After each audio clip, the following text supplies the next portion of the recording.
558 दिनों के बाद आज मुल्क में 6,822 केसेस, 220 अमवात। ओमिक्रॉन केसेस की तादाद 23 तक पहुंच गई।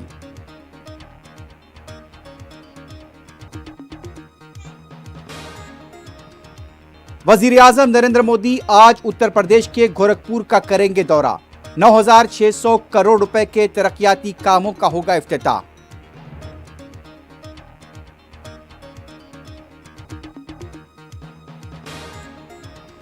मध्य प्रदेश में ईसाई मिशन स्कूल पर जाफरानी तंजीम के कारकुनों का हमला। मजहब तब्दीली के इल्जाम को स्कूल इंतजामिया ने किया मुस्तरद।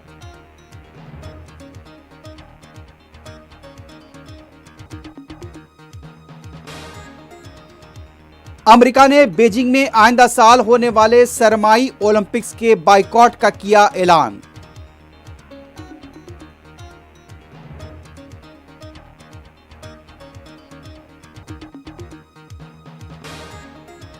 और सऊदी अरब की मसाजिद ने मास्क और समाजी फासला लाजमी।